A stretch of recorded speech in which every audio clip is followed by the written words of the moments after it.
There we go. Right, ready to rock and roll. Herman, I see you are there. So without further ado, sir, yours is next. What happens if the purchaser or seller passes away before registration? In fact, this came up last week, and I think it's probably why you wanted to discuss it this morning. Morning, everyone. I hope you're well and that you had a good weekend. Yeah, so we usually incur this in practice quite a lot. But before I get started on this topic, it's important to note that when you take a mandate or offer on, the person that's signing the mandate or the offer to purchase with you needs to have authority to sign the relevant offer to purchase and mandate. And that starts by having letters of executorship or letters of authority. Should your purchase price be more than 250,000 Rand and the client provides you with the letters of authority, it's important to note that those letters of authority will need to be converted to letters of executorship. So that is a process that we can assist you with. You can just provide us with the relevant details should you incur this. Our master agent does charge a fee of 1,600 Rand to do the conversion for us at the master's office. So if you've got any questions regarding this, you're most welcome to get in contact with me and I can assist you. We are busy assisting Cheryl with letters of executorship now for one of her transactions. So it is quite a mission obtaining it, but rather obtain it sooner on mandate stage than later when you sign an offer to purchase and we sit with this problem. So let's get started with today's topic. Usually, when you sign an offer to purchase with your clients, life's not always guaranteed for all of us. One of the parties passes away. So let's say your seller passes away during the transfer process. It's important to note that there is going to be delays during your transfer process. First of all, an executor will have to be appointed and you need to obtain letters of executorship. The relevant party that's then appointed in terms of the letters of executorship will then have to sign the offer to purchase and the mandate, and they'll have to rectify whatever sale agreement was entered into prior to the client passing. So the responsibility to pass transfer will then be on the executor. Let's say your purchaser passes away, we'll have to follow the same process. An executor will have to be appointed. Thereafter, the responsibility will be on the seller to pass transfer and then to obtain the purchase price from the purchaser's executor. It's important to note that should the purchaser pass away and there's a bond to be granted, the bank will most probably withdraw the loan because of the death. So then we'll have to obtain finance from whatever proceeds are left in the estate late. The contract still remains valid. It remains up on the seller whether they want to actually proceed with the contract in respect of the estate late or whether they want to cancel the contract and remarket the property. I don't know if you have any questions for me.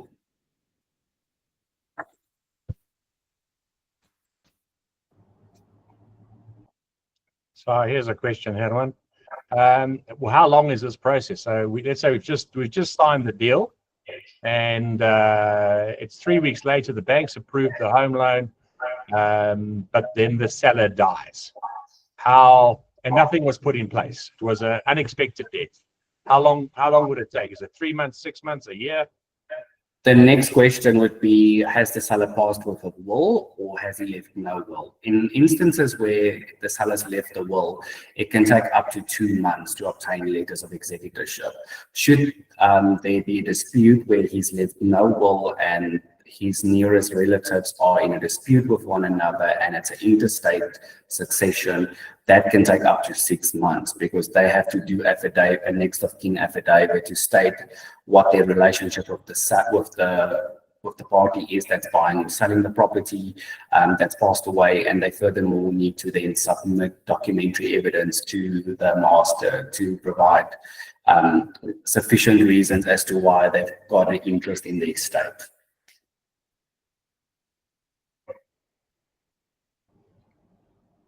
Okay, Jackie's got a question. Yeah, I was actually part of a transaction, and not to burst anyone's bubble, but it actually in the end took 6 years. So what happened is it was a willing seller. Seller passed away, wanted to proceed to transaction, wait for estate late. The cash sale, and then in the end, the buyer passed away. and then the buyer's relatives wanted to proceed with the sale. So it was two sides that happened, unfortunately, and it took a whole of 6 years to conclude that transaction. So because of letters of executorship, the finances, and it was estate light now linked to another estate light, but the parties decided they want to proceed. So just a heads up, it can take a long time.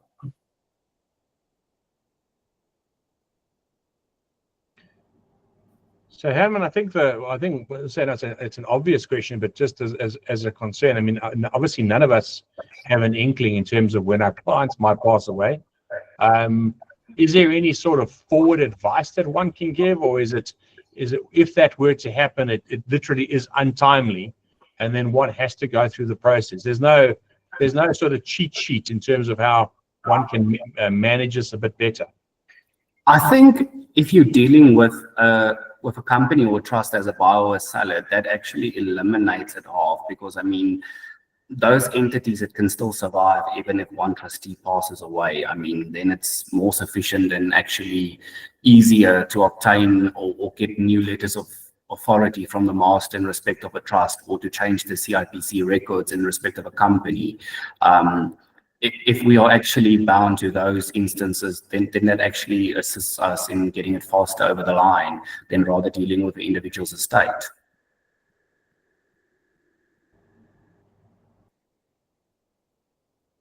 Okay, guys, anyone got any other additional questions for Herman? Nope. All right. Hi, Johan, good morning. Hi, good morning. Good morning, Herman. Yeah, just for interest's sake, what happened to one of my deals is that very mature couple, the property is on the husband and the wife's name.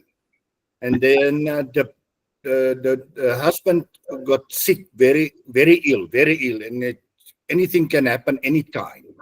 And they changed it to a trust with new trustees. And now I sold it out of the trust. So that's a good advice you can give sometimes to people, you know. But yeah, that's only what happened to my transaction.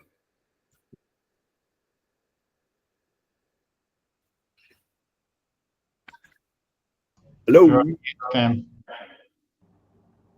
Sorry, there's a very huge delay on my clipboard here. I know you saw the statement that Donald put up there, Herman.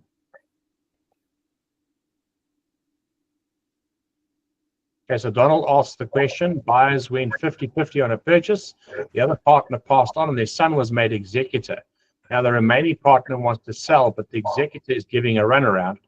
What's the best way to resolve that? At the end of the day, the party that's passed away, the executor can deal with that 50% of the party that's passed away in accordance to his or her own discretion. So even if they can't sell the whole property, they can sell a portion of the property, and whoever is taking that on needs to be aware of what's going on. Alternatively, if there's disputes, they must then obtain a court order, and the court must grant in whoever's favor is bringing the application. So what you're basically saying is in the question, or the question that Donald's raised here, that's not going to be an easy solve. That's not going to be easy round table sitting. Yeah. Okay. Guys, anybody else? Nope. All right. Herman, baie dankie. You're welcome. If there's any other questions not related to this as well, you're most welcome to send me a WhatsApp or contact me. Good stuff. Thank you, sir. Have a good week. All right, guys, moving on. Okay, speed to lead stats. This is maybe more of an issue in terms of how the market is faring. As we discussed last week, you can see that we are slowly returning to sort of slightly more normal numbers. So the first image on the top left-hand side there, you can see over the last week, the number of trackable leads dropped down to 633. Of those, we responded to 507. I will be following up with those individuals who are not responding. What we've weirdly noticed is that we obviously can't track the responses from the WhatsApp, as you guys are aware. We don't see those messages going off. But in some cases as well, we don't even see any email discussions happening, which is really, really concerning because, as I'm sure most of you have probably come across, people don't always answer their phones either. So either the email or the WhatsApp is always going to be preferable. And I just want to remind everybody in terms of the operating manual, the requirement there is that we always do follow up with each client using 2 methodologies. So phone call is always preferable. And Bev and I have talked about this quite a lot. So phone call is always number 1 preference. Obviously, then number 2 would obviously be your WhatsApps or your email. So please make sure that you are following up with your clients in using those 2 methodologies. Going down a little bit further there, 25 Jan to 31 Jan. Again, take my hat off to everyone and say thank you very much. We're getting those response times down nicely. So we're now sitting at, during the working day, at around 48 minutes, which is still, I think we've got a bit of work to do there. You go and look back at last year's figures in the sort of November and December. We had that generally around the sort of half an hour mark, which is going to be the best place to be. The other one that I like to mention a couple of times, well, I've mentioned it every single week, is if we look at the number of for sale leads against the rental leads, those for sales keep picking up. So we're edging towards the 50-50 level. I have mentioned this before, but just to remind everybody, sort of 2 years ago, the sales to rental leads was 60% sales, 40% rentals. So it shows you where the market has been trending. This time last year, we were probably looking at around 66% rentals, 34% sales. So to see it in the high 40s is very, very good. It's very positive for all of us. Lead metrics, properties receiving inquiries. So 266 properties last week were receiving inquiries, which is nice. That's up 10% from the previous week. And the more properties that are generating leads, the better. It means that we're not just getting 1 property or 2 properties that are generating loads and loads and loads of inquiries. So that's very important. In terms of the individual performances, last week's highest lead generator, Sarah, out there in the south. Well done, Sarah. Sarah responded to 27 out of 31 leads at an average of 17 minutes per lead. So well done, Sarah. What we did notice, and like I say, we did notice, you guys wouldn't have seen this one, what I saw last week was, for whatever weird reason, there was a higher number of duplicate leads coming through. So you guys might have got a lead come through the WhatsApp system, gone, but I have just responded to this person. So I perfectly understand if you didn't click on the Connect Now button. I think probably worthwhile discussing again. I sound like a stuck record. Guys, if you do click on that Connect Now button, you don't have to fulfill the message. All right. So the tracking that we're doing is bottom of that WhatsApp, there's a little Connect Now tab. Click on that, and that's basically saying that you're actioning the lead. Whether you then choose to send that WhatsApp or you've already made the phone call, just clicking that Connect Now button is going to resolve that. So even if you've had a duplicate, my recommendation is just to click the Connect Now, even though it might be a second time. First is the fastest responder with 100% was Fazile. Well done, Fazile. 6 out of 6, 17 seconds. I think you and Jean Morland in Centurion, I haven't seen anybody doing it faster than the 2 of you guys. So well done. That truly is remarkable. Moving on, looking at the properties that were listed last week, it was a good week for new stock. Again, obviously, I'd like to see this number growing on a weekly basis. But last week, 31 new sales listings were added. And this is really, really important. Now, we can't really track this. I don't know how many of these listings rather were brand spanking new, or how many were listed with competitor stock. For those of you that have made use of the OES 5-star, you probably have seen that you've been getting a few leads once your properties have been listed there. But there's also another truth to that, is that even if it was a property that had been listed for a while and didn't generate leads, and there hasn't been a price drop, you're not necessarily generating new leads. And the same thing is going to happen with competitor stock. So maybe you've taken on a piece of competition or some stock from that point of view, and maybe you're not getting the leads that you were hoping for. Bear this in mind. If a consumer didn't see a response through the other agency. They're not necessarily going to have a response when you list the property. And for those of us that have been doing work with MyRoof, you probably have noticed that as well. 2 weeks ago, I took on a new property with MyRoof, which it had been floating around for a little bit. I thought, well, this is it's not a bad price. I actually did the comparison on Lightstone. I thought, this is going to be winner chicken dinner. Anyway, had it on for 2 weeks, not one single MyRoof request. So never mind the fact that I've listed it separately, nothing separate, nothing through MyRoof. So new stock, in other words, stock that hasn't been listed before, is always going to be a much better tendency in terms of generating leads rather than us working through enemy or competitor stock. So just something for you guys to think about there. Top listing agents last week, Sam Smith, well done, 3 in a week. That's a very, very busy week, considering the number of leads that you were handling as well. Albert in the Soweto area, 2. Jean with 2. Nelly with 2. And then other Sam also with 2. So well done, guys. Keep track of that on a weekly basis and see how everyone is doing. And then my gentle reminder every week, just to understand, if you're not generating leads, please make sure you're following up with the additional activities. Organize your in-person show days. A lot of guys, and I say a lot of ladies and guys, I suppose the guys does refer to both, but a bunch of people are doing sort of once-off show days or once-off showing hours or those kinds of things, generally are getting a pretty good response to that. So apologies if I've said this before, but I think it's worth noting. Don't run your show days and stick them in 6 ahead of time. There's a wonderful tendency there to go, you know what I'm going to do? I want those P24 alerts. So what I'm going to do is I'm going to set my property up for the next 2 months. And every week it'll trigger off this alert. Guys, if you're doing that, if that's your methodology, unfortunately, people get used to seeing your property come up all of the time. So even though you're getting that alert, you're probably not going to get the response that you're hoping for.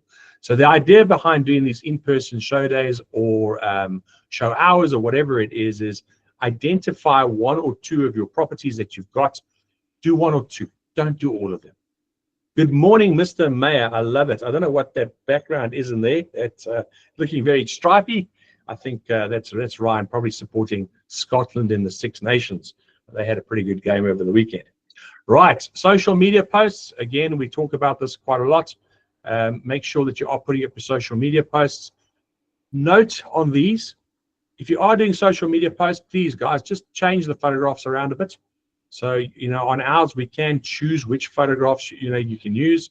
Maybe you've already used the front of the house, the back of the house. Maybe it's time to obviously do maybe an interior shot. But your social media posts can be adjusted. Put your for sale boards up outside the property, particularly if there are already competitors outside that property. Make sure that you're doing that because that visual brand exposure is going to help you. And then a reminder, every single week, new buyers, new tenants are added to Prop Data. When was the last time you worked through that list, made those phone calls and said, hey, would you be interested in XYZ area? All right, so maybe you did it a month ago. In the last month, there's been a significant number of leads that have come through the system. Nothing to stop you from picking up the phone and phoning those clients. Just a reminder, everyone, those leads must at least be a week old before you start making those phone calls. All right, let the current agent have a little bit of time to work through their buyers. There was a concern raised with me middle of Jan that maybe one of our agents had gotten a little bit hasty in those calls. Guys, let's just give ourselves enough time to make sure that the first agent or first responder had enough time to speak to that lead. And then as we keep talking about, if after all of those, you still don't have a response, I think then at that point, you've earned the right to go back to your homeowner and say, listen, this is what I've done. This is where we are. We do need to look at the pricing. But that's a discussion we had last week. In terms of the rentals coming through, there were 18 new rental listings done last week. I think this is also showing how competitive the rental market is. Stock is coming up thick and fast. It's a little bit more difficult to get hold of. So again, loads and loads of leads coming through. And I say this, it doesn't always affect every single area. So just doing rentals is not necessarily something that's going to just generate a result. You might have to put some additional work into these as well. One question though, and I'll say one question. I don't know how many of us have actually gone through the Property Practitioners Act, particularly. And I'm going to ask the question now. Are you allowed to have a sole mandate on a rental property? Let's see who's got an answer for me. Yes. Who said that? It was so fast, I missed it. Stella. That was else. So Stella is saying, yes, you can have a sole mandate on a rental. Okay, let's see who's on team Stella. So Brenda, what's your answer?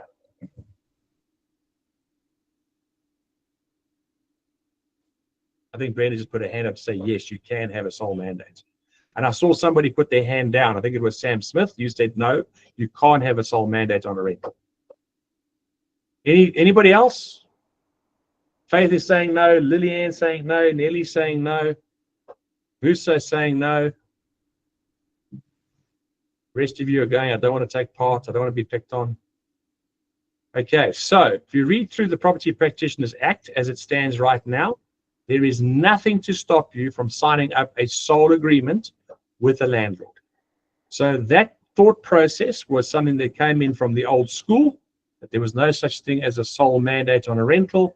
There's nothing now to prohibit it on a rental. Okay, so that might be news to you, but I've reread the Property Practitioners Act, and it doesn't say that you can't do it on rentals. Now, the reason I'm talking about that, because if I look at the mandate types, and I added that specifically to that image that you guys are seeing there. So, for instance, Bev Shear, Bev's got her mandate there in Glen Hazel for 8,000 Rand. She's indicated that as a sole mandate. And in the past, that effectively would have been illegal, but now you can. So I think it's quite an important thing to add on when you're discussing with the landlord that you can actually take the property on as a sole mandate. And in the competitive nature of where we are right now, not going to be a bad idea. Anyway, so I thought I would mention that. Top listing agents last week, one of our new ladies, Mpo, well done, 5 in 1 week. I know what you were doing last week. You're stuck on your phone. Well done. Liz Orfer and Kailami with 2. Raksha with another 2. So well done, guys. That market is very, very busy. Again, though, it's still about price. If the pricing is slightly out, you won't get the results that you're looking for, but well done for getting yourself in front of those clients. Again, as we discussed a number of times, I'm not going to repeat myself here. There is going to be a requirement to do additional marketing. Those will include your open viewing hours and your social media posts, and obviously even going in and look at your database on new tenants that are coming into the system. All right, so big thing on these is your timing. Guys, don't sit in your rental stock for a month. If you haven't had the necessary inquiries within a 2-week period, you probably even say within a week, and speak to your landlords and say, listen, we've had it on for a week. We haven't got the responses that we're looking for. If we have a look here, so Liz, I'm going to just pick on you for a moment there. The first one that Liz marked last week was an open mandate for 10,500 Rand, 13 leads in a week. And you can see there 5,500 email alerts got sent out. So that's a pretty incredible response. If we go look at the first of Mpo's ones, which were in Woodmead, 35,000 Rand, just over 3,500 alerts got sent out, 108 people viewed, but no takers just yet. So you know, maybe at that value, maybe leave it a little bit longer, but something to take note of. So you can see there, even on rentals, P24 still triggering out those alerts. And if you haven't had somebody inquiring on the property, particularly bearing that last week was end of the month, you might be finding that the value you got is maybe a bit too high. All right. Okay, steps of the sales funnel. Now, I spoke about this 2 weeks ago, or 3 weeks ago, in fact, and I said, no, I wanted to show you a couple of odds and ends. Now, I think the best way for me to do this is to say I'm not saying that you guys aren't doing this. I say you're not. Maybe some are, maybe some aren't. But so this is, take this kind of from whence it comes. And I think, I know one of the reasons why I brought this up was, from my point of view, personally, dealing with leads that I've had particularly from my roof, on the one property, loads and loads and loads of inquiries. Like literally, when I took the property on, I thought, well, this is a slam dunk. This property should sell pretty fast. And the long and the short of it is, I've had that property now since November of last year. We haven't even had an offer. Okay, and the reason why we haven't had the offer, the place is not in the best condition, and the amount of work that one has to do on the property is quite significant. So the scenario is we get the lead comes in, I go, great, we set up the appointment, we take the person through, view the property. I always ask that leading question, would they like to put an offer in? And I kind of get this look of disgust, like, oh my gosh, are you crazy? Have you seen what you're trying to sell here? So what do we do with those clients after that? All right, so is there a follow-up? What is the process? Or are we really just looking at this from a point of view of, well, I got the person there, I asked them the question, and if they're not interested in buying that, I'm kind of done, right? So I'm moving on. I think as Brian Buffini said at the time, I've become a California raisin, which I don't really understand, but those of you that did Buffini, you might remember that. So a sales funnel effectively is people coming in. So that first process is the awareness. In our business, that awareness or first part of the funnel would be the lead that you're getting in from Property 24 private property. And there are loads of those. As I showed you last week, we've had more leads come into our business in January than we've ever had before. Ever.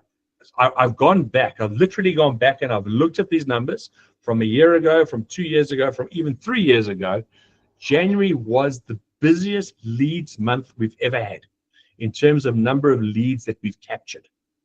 So based on that, it should be like, we should be all going to buy our own island in Ibiza. But the reality is there's lots of inquiries, and you guys have dealt with this, and I've had a couple of conversations with you, loads of inquiries, but not very many people signing. Yeah, I think that's probably the number one thing that I've heard over the month of January. And also, so busy dealing with people, like, can I actually try and get some work done? So much so that one of the concerns that was raised with me, I don't know if it was a week or 10 days ago, was like, I'm just dealing with bloody leads. I can't even go out and canvas for new stock. Which is fair enough, and it's a fair comment. But the scenario is somebody has shared their information with us or with you. What is the process? What is the process that we're running? Do we take them from, so the awareness is the initial incoming lead. The interest is getting them to maybe go and see the property. The decision thereafter is, would you like to put in an offer? And then the action is, yes, I'd like to put an offer in, or no, I don't. So that action point, the sort of my step number 4 there is, without doubt, is the highest proportion that we maybe are sitting with at the moment. In other words, loads of people have decided no action. And the question is how do we resolve those no actions? What is your process as an individual? How are you managing, from your side of things? So I'm not going to read through all of these because I don't want to bore you to tears. But the first task is awareness. Now, right now, we have a duplicate system running, and it's not an ideal system. I know it's not ideal, but probably 95% of the leads that we've got coming into the business are coming in via the WhatsApp channel. Now, the reason I say 95 and not all is because if I look at the list that we've got there, the My Property and I think the IMO Africas currently are not coming in via WhatsApp. We just don't get enough leads from those channels to warrant the development costs to build that into the system. But we are getting loads and loads from P24. I don't know if you guys have all seen a significant increase in private property. Yes, no? I can see it on our side. Private property, I don't know, they're shooting the lights out. There's way more leads coming through than ever before. And one of the reasons why, and this is maybe a thought process for some of you that have got maybe some social media running, is that people become far more adept or wanting to talk to an agent via WhatsApp on an initial lead. So what private property have done is that when they start that WhatsApp inquiry, you as the agent and the office are getting a copy of that WhatsApp inquiry to say, hey, Bob is looking to buy or to rent. Now, I quite like that. I like it from a point of view is that it's consolidated, it's going into your mailbox, and obviously the WhatsApp's coming in as well. So that's pretty cool. But going back to what I was saying was, on our private properties and property 24s and whatnot, you've effectively got 2 leads coming in, or 2 duplicate leads coming in. You've got one on your WhatsApp, and now you've got one on your email. Now, the recommendation that I would have for you is that you're probably dealing with the majority of those leads using your WhatsApp, right? So the WhatsApp's got the telephone number, it's got the email address, and it's got the Connect Now button. Obviously, I've been pushing the Connect Now like crazy for the last little while, but also there are sometimes a situation where what did I get back from that person? In other words, you've heard me say this before, it's like playing a game of tennis. I got the lead in, I responded to the lead, I clicked Connect Now. Did I follow that up with a phone call? Did I follow that up with an email? Now, I can't suggest to you guys what you are or aren't doing, but I want to make it very clear that if you've just responded to a client and you've had nothing back from them, you haven't converted the lead. In my world, a lead is converted when I've got a decision out of them. And a decision, by the way, might be a no. Like, no thanks. That's cool. At least I know where I stand with you, rather than I've placed the ball back in their court and I haven't heard back from them. Now, Sam in Barbecue Downs, you actually shared with me some screenshots of how you manage your leads on WhatsApp for Business. And Sam actually does it using emojis. So she's got like thumbs up emojis and, red face emojis and all sorts of different ways of classifying the different leads that she's getting in. And Sammy, we might want to do a little discussion with you at our annual retreat, so you can maybe take us through that process. But what I wanted to show everybody today was maybe a methodology of your follow-up. In other words, you're out in your car during the day. You've had loads of leads. You're doing viewings. You're doing this. You're doing that. You're able to respond to your clients on the WhatsApp. But at some point in the day, you're going to need to get back to your home office and go, right, did I deal with all the relevant people that I should have dealt with? And my suggestion to you is, whether you're using WhatsApp for Business or maybe you're just using WhatsApp regular, WhatsApp Lite, is have that secondary step just to make sure I had the lead come in via WhatsApp. I'm now stepping it against my incoming email, and have I done my responses as I should? And those will then take you from top of funnel, which is where we are, potentially into middle of funnel. Right. This is the middle of the funnel, is where you're setting up those specific appointments. That means that action is taking place.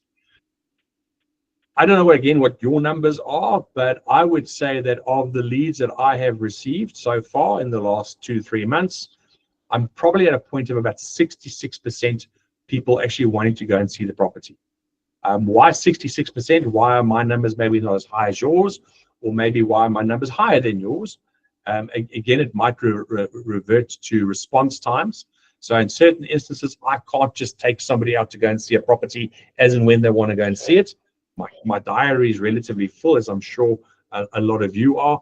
And as I explained in one of the earlier meetings, I actually lost out on one viewing because I couldn't get the client to go and see the property in the morning. I was busy. She then made the call to a competing agent, and they then went to go and see the same property. So that whole speed to lead thing is coming through quite different, or quite specifically. So point is, middle of funnel is when you start that initial discussion on, who it is. Now, Maria, you asked, again, it might have been 2 or 3 weeks ago, is there no way we can do better qualification? Now, the qualification process that I'm referring to, what Maria was referring to, is I don't want to waste my time taking somebody out to a property where I know they are not going to be interested in it. And Maria, you raised a hell of a question, because there's quite a lot of response to your question that I then dealt with. And thank you, by the way, for that I then dealt with post that sales meeting. Maria is not the only person who was like, yeah, lots of people have been wasting my time. I've had so many inquiries and not many people taking action. And the problem that we have is that you can't set your stall out that this is what's going to happen for the rest of the time. I think first things first, sort of covering what Maria asked and the subsequent questions that were raised, was January was way busier than we kind of anticipated. All right, it is the busiest lead month of the year. It's kind of natural, As we start to go into the latter part of, I say the latter part of February, we're only on the third day, right? We haven't gone that far back. But if I look at the number of leads that are coming in on a daily basis now, the lead numbers on average are quite a bit lower. To give you an idea, just in terms of sort of framing this for you, the top day for leads in January, the company receives, that's all of our agents in one day, we received 160 leads in one day. Now, to give you a frame of reference, what kind of a number that is, in September of last year, September going into October, we were averaging between 45 and 50 a day. So 160 plays 50, right? That just shows you the significant difference in terms of the number of leads that we were getting, in January. Where we see ourselves right now in terms of averaging out, we're averaging out now probably around the 80 to 90 mark. Now, 80 to 90 on top of 50 is significant.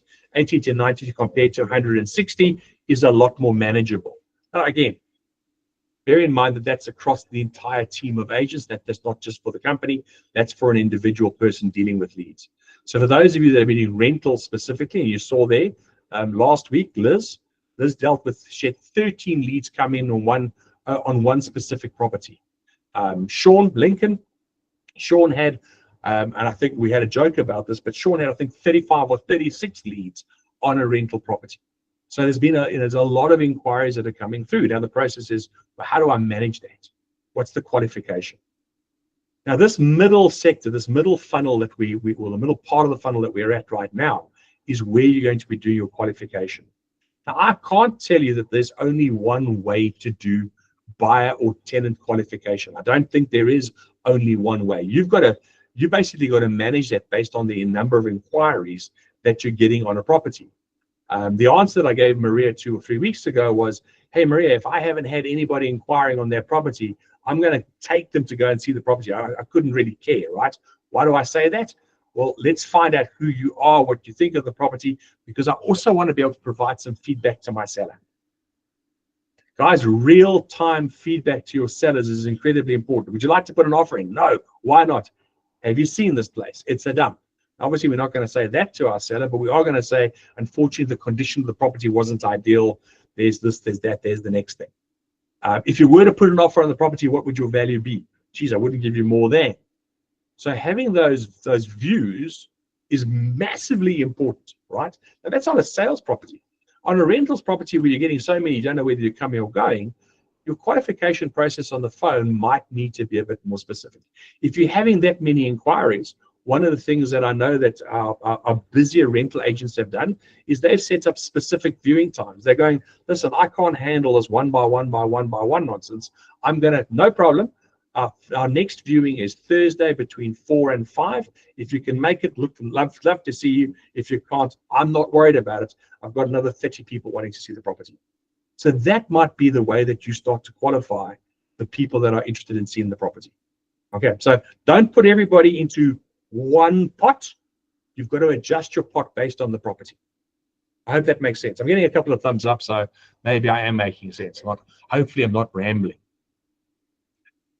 Right, now, in terms of, whoopsie, before I go into the next part of the pot, the next part of it is this middle funnel is based on that qualification. You are going to have people that were interested and people that weren't interested. One of the things that I've spoken about at length is don't lose sight of the guys who are not interested. I know they're not important right now. In other words, the people that are important right now are the people that want to go and see the property, the people that can go at that time, obviously the people that are prepared to sign and do all of those wonderful things.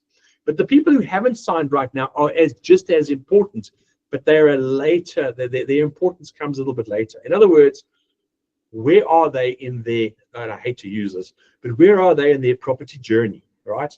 Have they bought, have they rented, what are they doing? Now, all of this that I'm trying to describe is building up the right habits. And what I mean by the right habits is we've just come out of a very busy January. It's not a repeatable month, right? February is not going to give us those same numbers. Even though we've had an interest rate reduction, we're not going to see the enormous numbers of leads coming in as we've seen. So now it comes into, well, what do I do with people that weren't interested in my property before? What's happening with them? I'm going to ask everyone a really, really simple question. And the simple question goes along the lines of, if somebody inquired with you at the beginning of January, or if they inquired with you in December or November, do you know for sure whether they have bought since then? Are they still looking since then? Or have they transitioned from being a buyer to a tenant, or from a tenant to a buyer? In other words, are you in a position to draw a line through that individual? In other words, is that lead dead? And if that lead is dead to you, where are they dead? And what I mean by that is not to sound terrible, but did they buy, did they rent in your suburb, in your area? Or have they moved completely out of the province and they're no longer part of your equation? Leads are gold. Data is gold. People are spending huge amounts of money in terms of understanding and mining that kind of data. You are generating the data, or you've been given the data. What are you doing with it? Again, something that maybe people don't always realize is, what's the cost of a lead? Now, you may know this, you may not know this, but Property 24 on a buyer lead will charge that buyer lead out at around about 100 Rand per lead. That is value dependent. So the lower value properties, they don't charge that quite out as much as that, but on the higher value ones, they charge even more than that. So it averages out around about 100 Rand a lead. So now the thing is, if you knew that you had value of 100 Rand, would you maybe look after it a bit differently? So that's very, very important. And that's why this discussion on where a person might be in a funnel becomes really, really significant, because I know I'm just like you. I just want to work with the live ones. I just want to work with someone who actually wants to buy a property or wants to rent a property. Those that don't, yeah, off you go and fly a kite, right? We all know that. But the reality is down the line, at some point, maybe I have listed something that's of interest to them. What is my marketing program like to those buyers who've shown an interest, or those tenants who've shown an interest?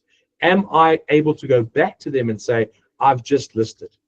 Am I doing a pre-listing? Again, I know that some of you do that.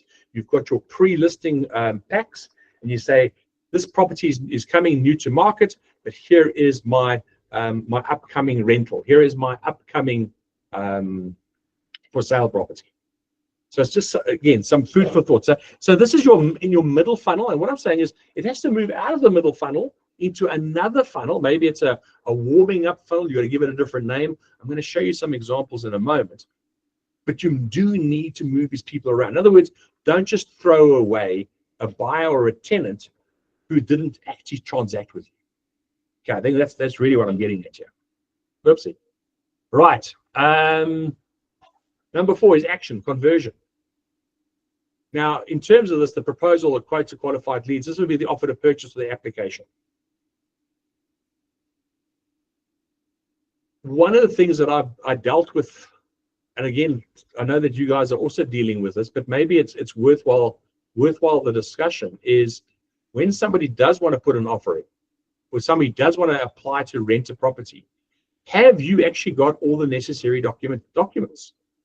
And the necessary documents that I'm going to refer to here would be: have you got the up-to-date rates accounts? Have you got the rules of the complex? Have you got the latest minutes? Have you got the financials? Because you shouldn't actually be taking an offer on a property or even an application on a rental if the tenant hasn't read the rules.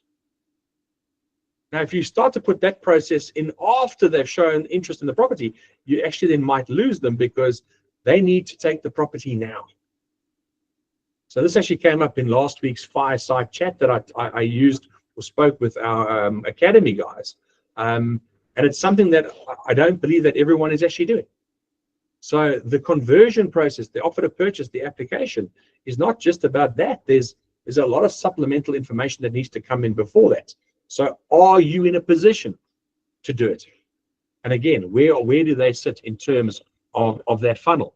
And that funnel, again, can have a subset in terms of, like, for instance, Laura in Kailami Estate. Maybe those buyers, ultimately, they have to be helped into signing on into the estate. For those of you that are, I don't know if any of you guys have worked with a company called Yvonne Nathan. I don't know. Stella, I think you might have dealt with Yvonne Nathan, I would think, or 20. Hey, you can't just get a tenant into any one of Yvonne Nathan's buildings. There's a groot process that you've got to go through before you can just sign them in. So doing the rental application and whatnot is not just doing that. But what's your process? Have you built up a process that's going to allow you to do this? Right. So from a practicalities point of view, before I do the entire session today, here's some incoming leads. Right. So this is, okay, maybe this is a bit busier than your leads page might look, but I know that some of you have had as busy a week as this.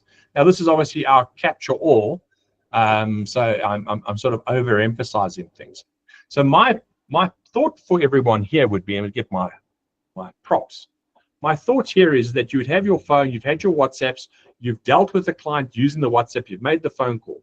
What I'm saying in this now is that you're going to come back, you're going to sit down with a cup of tea or some other form of beverage.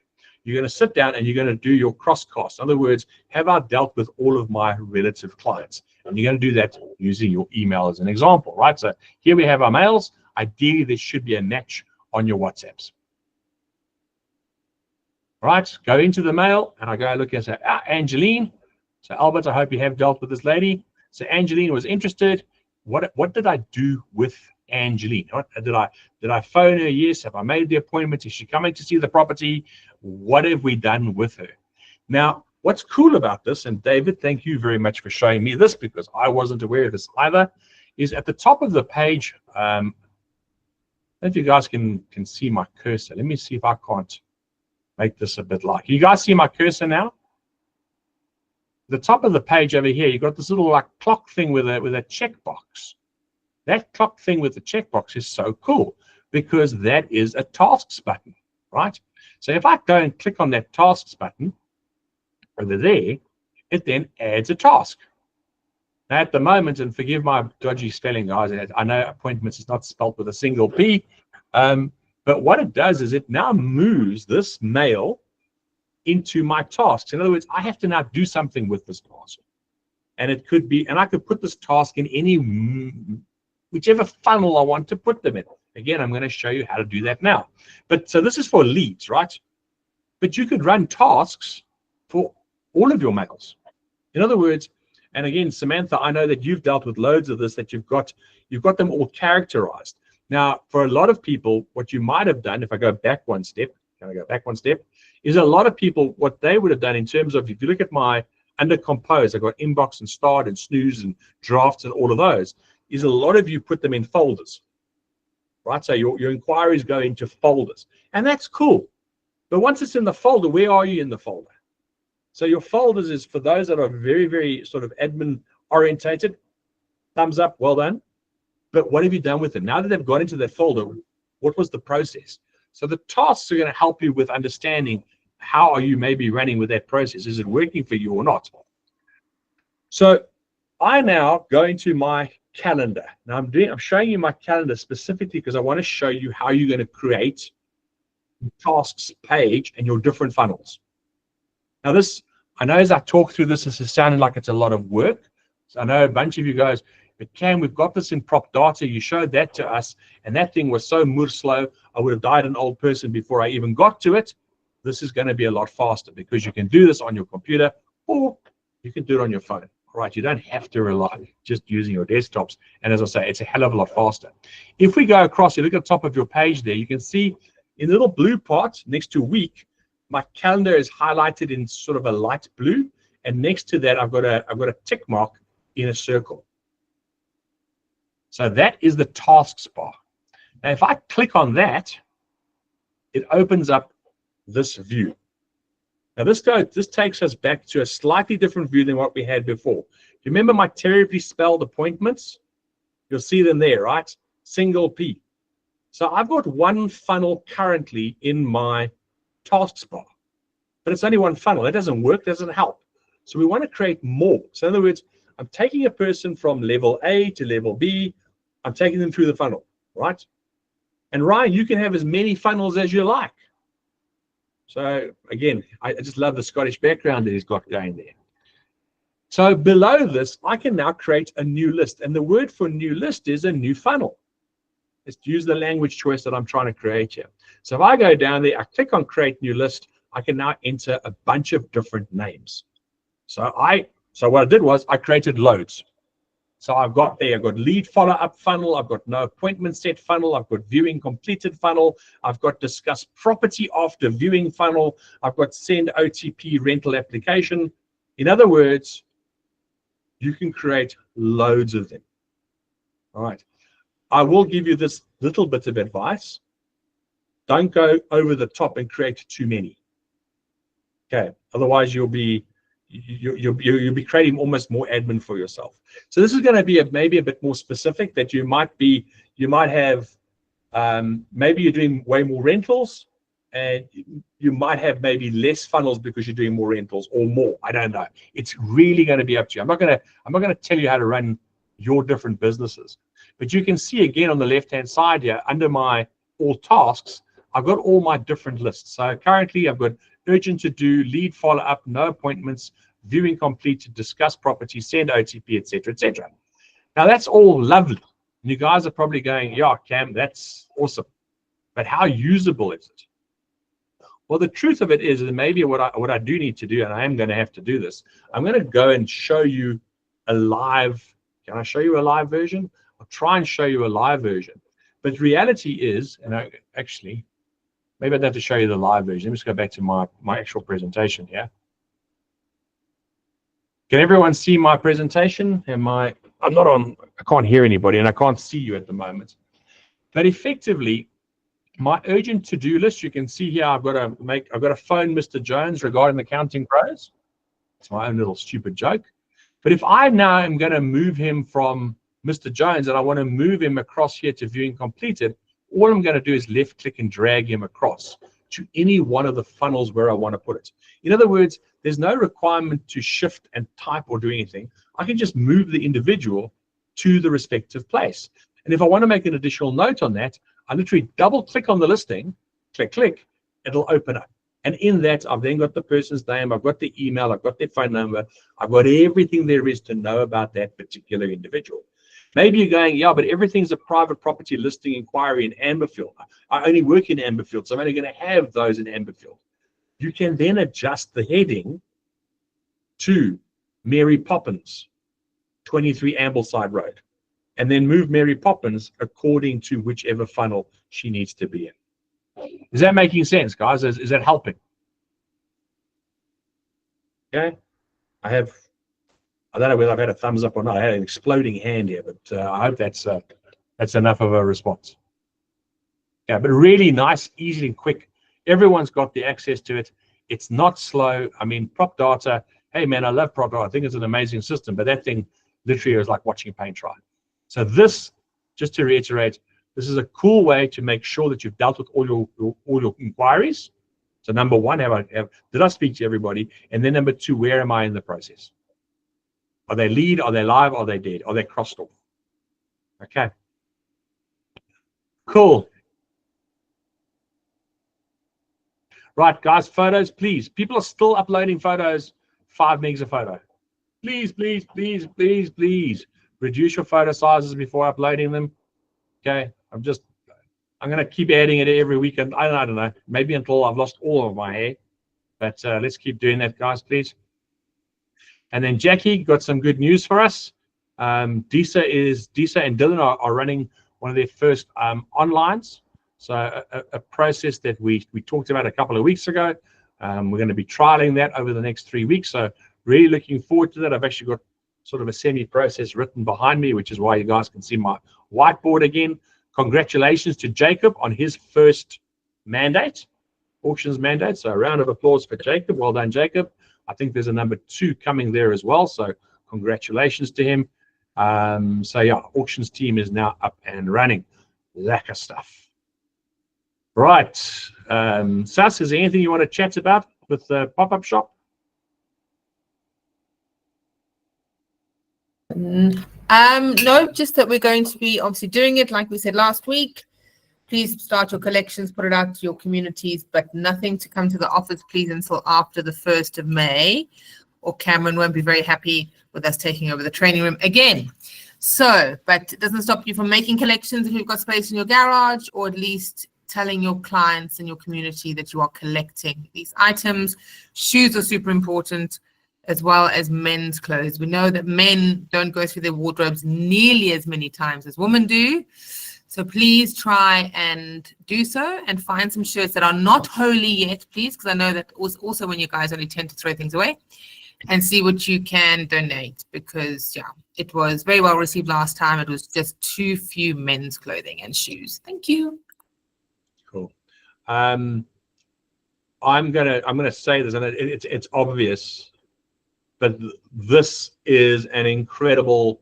It's the right thing to do, right? It's the right thing to do. It's the right timing to do it. It's all of those. But for those of you that are doing your geographic farming, your social media, this is gold. All right, this is social media gold, because it is the right thing to be doing. It's a great way to start talking to your community. All right, so don't just look at it and go, "Oh, I've got nothing in my cupboard." Because as Saskia says, I mean, I am that guy. I literally wear. I was actually telling her last week, I think I've worn one of my sleep shirts right through the back. It's just holes in the back. It's great for summer. It's very aerated, but I probably couldn't hand that over to somebody. So don't just look at your own cupboards. You know, use the artwork that Nathan is putting out there and share it far and wide on your socials. And then sort of just touching base here. Great salespeople are relationship builders who provide value and help their customers win. In fact, David and I were talking about this just before we came on air. It sounds like we're doing a podcast here. But there's a seismic shift in real estate from, and we've actually lived through the seismic shift in real estate. And a lot of us aren't even aware of that.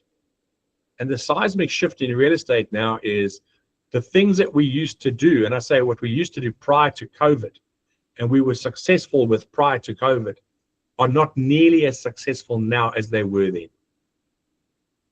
So the requirement for us to get in front of our clients now, for them to get to know us as people, for them to get to see us as humans that are helping out in our community, is becoming more and more important. Those of you that are doing your canvassing, take my hat off to you for doing your canvassing. It's not easy.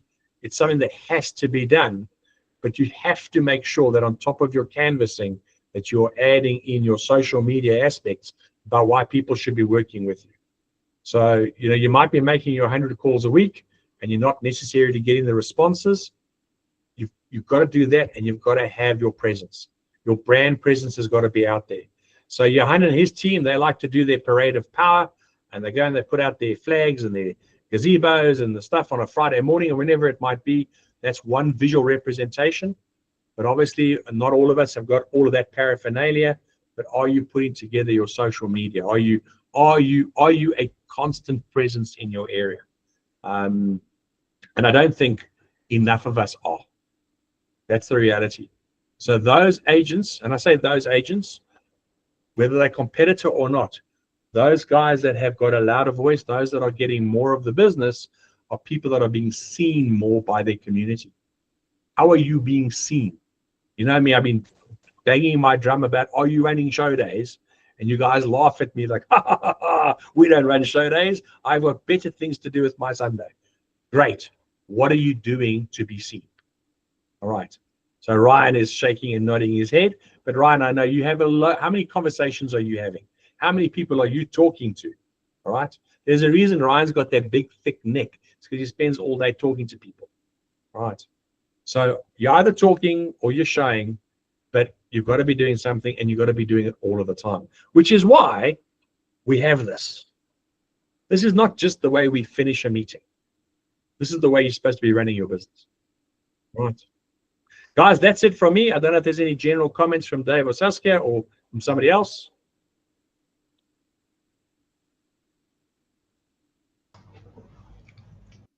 Just want to say congratulations to Samantha for getting some airtime for OES and on winning the competition last week. I think quite a few people heard it, so congrats and well done. And everyone else, enter those competitions, guys. There's free publicity there, see? Yeah, but the dart landed on Juby Road, David. I couldn't enter the damn thing. It'll move.